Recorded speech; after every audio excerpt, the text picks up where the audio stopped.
Welcome back to my fall weekend in New York City, part 2, where we hit the East Village for some cheesesteaks and bakeries, cocktail bars, Italian dinner in SoHo, and finish the night off at the Metropolitan Museum of Art for their date night event with rooftop views of Manhattan over Central Park. Good morning, guys. We are in New York City's Lower East Side neighborhood, and today we are exploring some of the best eats that you didn't even know you were craving. First up is Mario's Irish Soda Bread Scone, which we're hoping we made it in time, and they are not sold out. They tend to sell out early, so let's hope that we still make it and we're able to score 1 or 2 scones. Mario's Irish Soda Bread Shop is known for its famous soda bread scones, which are made from a cherished family recipe from Ireland. Mary O'Halloran, the owner of Mario's Irish Pub on Avenue A, began selling her mother's soda bread scones during COVID-19 pandemic to support her family.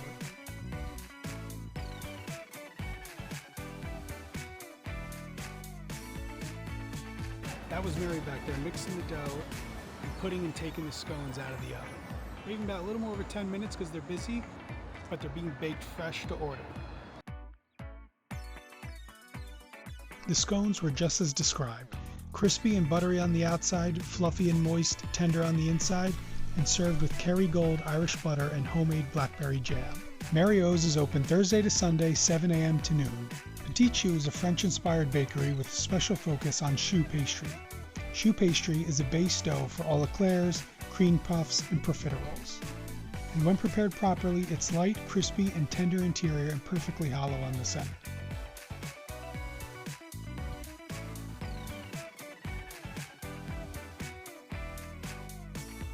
Danny & Coop's is an East Village cheesesteak restaurant with a joint venture between actor Bradley Cooper and Danny DGM Pietro, the owner of Angelo's Pizzeria in South Philly. It's a simple menu, just a classic cheesesteak, which is grilled shaved ribeye, sauteed onions, and Cooper sharp American cheese on a house-made semolina hoagie roll. Side options available are sweet peppers or hot peppers.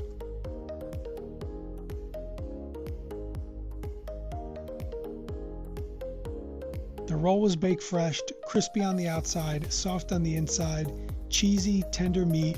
This is one of the best cheesesteaks I've had in a long time. And I grew up 45 minutes east of Philadelphia, and I honestly can say I've never really had one that was that special. But this hit the spot, and we went back again to squeeze in another cheesesteak before we left New York. It was easily one of the top bites we had while in New York City this trip.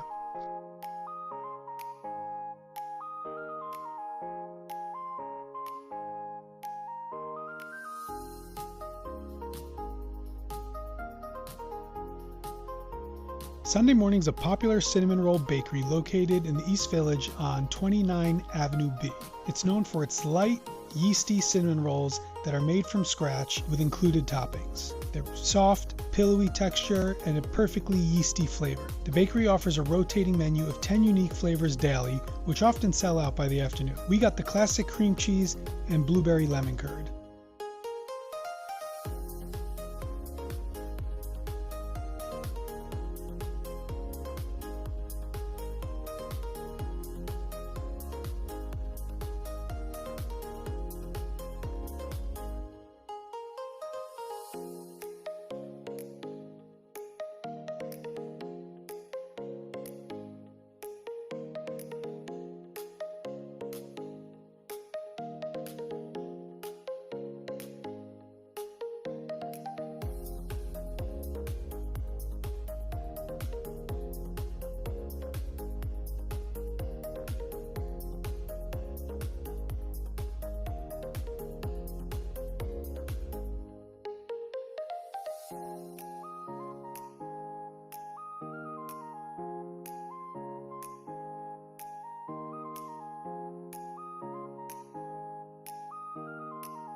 Then we stopped by Redgate Bakery. This bake shop specializes in creative twists on American desserts, cookies, cakes, bars, and loaves. We came in for the cake slices, but we were a little too late in the afternoon, and they were all sold out. We got the peanut butter miso cookie, chocolate toffee cookie, confetti cookie, Oreo cookie, and the pumpkin cinnamon roll. Next, we stopped by Superbueno. one of the world's best bars 2025 that hit number 12. They typically run La Buena Hour Monday through Thursday 4 to 7 and Friday 2 to 7. This has been one of our favorite cocktail bars in New York City that we visited time and time again.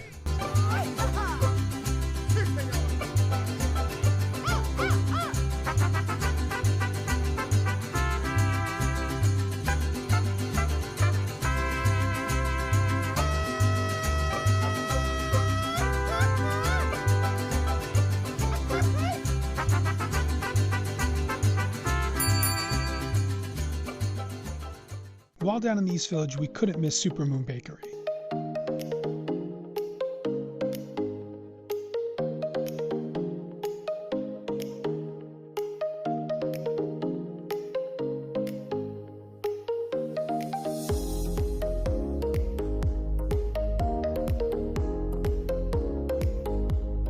We loved their passion curd donut. It was a favorite on our last trip back in February, and after traveling this summer to Kuala Lumpur and Singapore, we loved kaya toast and pandan jelly. So we opted for getting the pandan and kaya jam donut. We also got sesame, honeycomb, and sweet soy ice cream, which was really a beautiful combination of sweet and salty.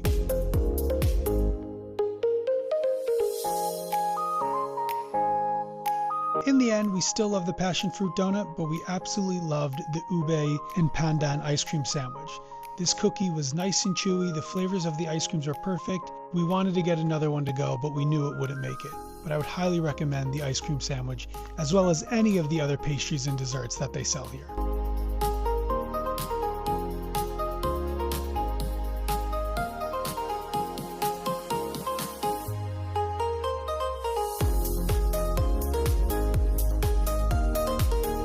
We then made our way up to Corner Store to queue in line for opening at 5 o'clock to get a walk-in available seat. But unfortunately, we got there around 3:30 and there were already plenty of people in line.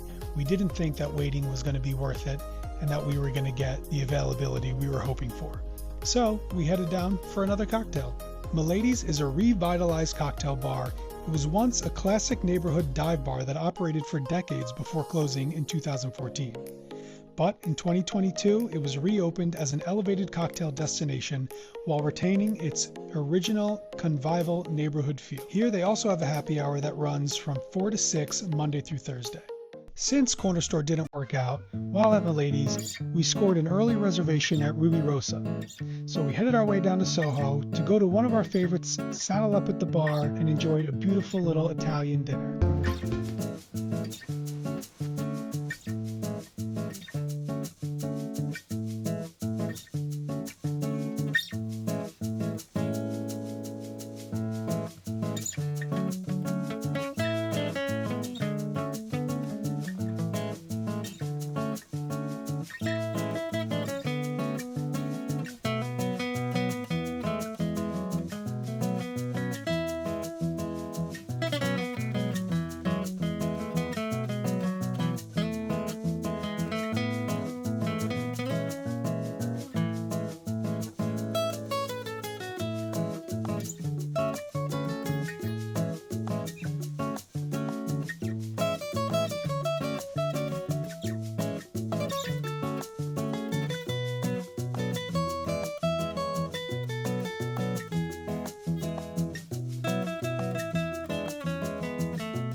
After that, we hit Bar Snack for a few cocktails. This bar offers innovative cocktails along with creative, delicious bar snacks and a great, lively atmosphere.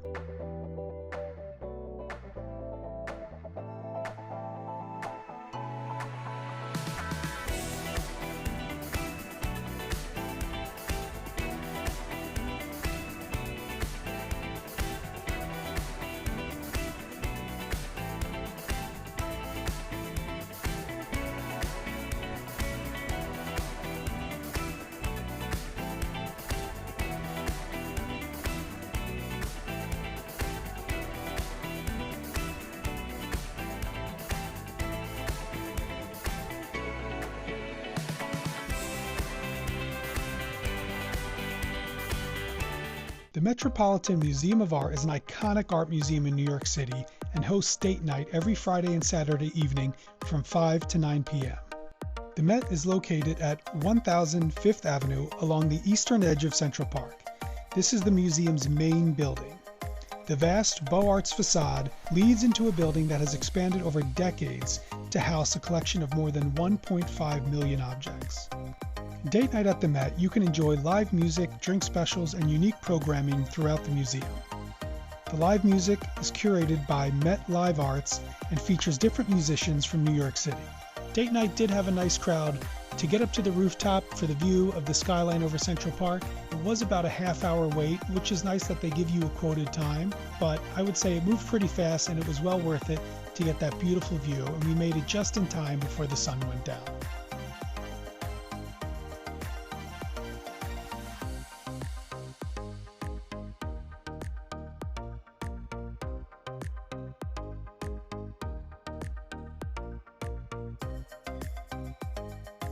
Date night is free with museum admission. Admission is pay what you wish for New York State residents and students from New York, New Jersey, and Connecticut with a valid ID. Unfortunately, October 2025 will be hosting the last date night until 2030 because of the addition to a new wing added onto the museum.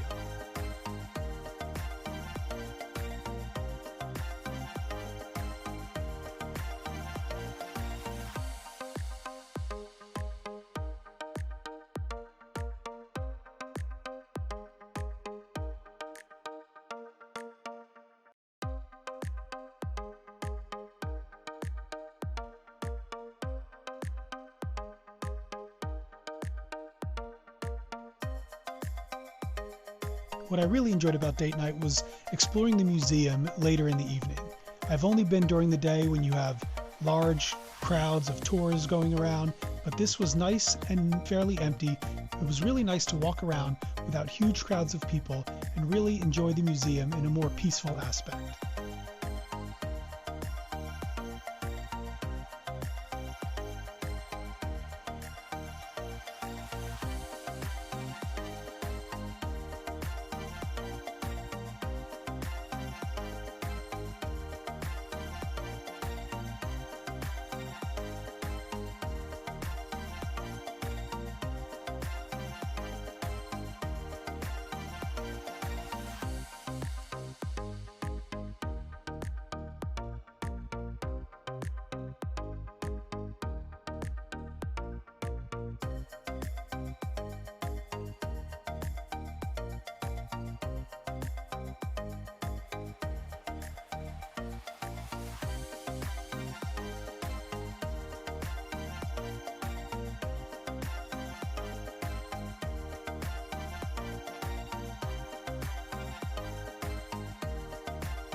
Well, thank you so much for watching part 2 of our fall weekend in New York City. Please, if you enjoyed this video, like, subscribe, and hit that bell so you get a notification for part 3 and 4 that are coming next in this fall weekend New York City series. See you in the next video. Thanks for watching.